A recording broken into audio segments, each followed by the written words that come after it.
శ్రీ ఆదిశంకరులు మనకు అందించిన అత్యంత విశిష్టమైన సౌందర్యలహరిలోని 34వ శ్లోకం.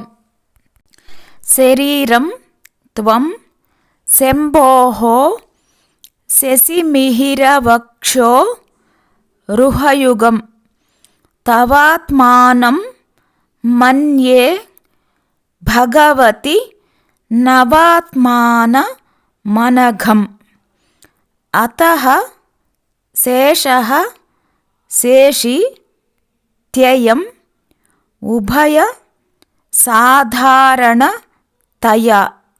స్థితః సంబంధోవాం సమరస పరానంద పరయోః.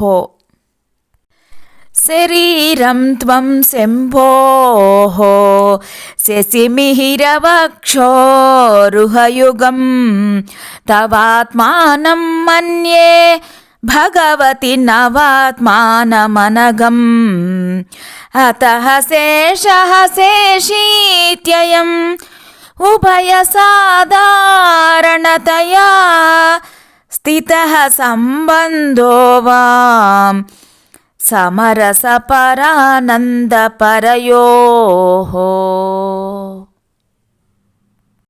దీని భావం, అమ్మ సూర్యచంద్రులే స్తనయుగ్మంగా కలిగి పరమశివుని అర్ధాంగివి. ఆ కారణం చేతనే నీ పరమ పావన రూపాన్ని నవ వ్యూహాత్మకంగా స్మరిస్తూ ఉన్నాను. కాబట్టి సమరసులు పరమ ఆనంద దివ్య స్వరూపులు అయిన మీ ఇద్దరికీ శేష శేషిత్వ సంబంధం సనాతనమై ఉన్నది.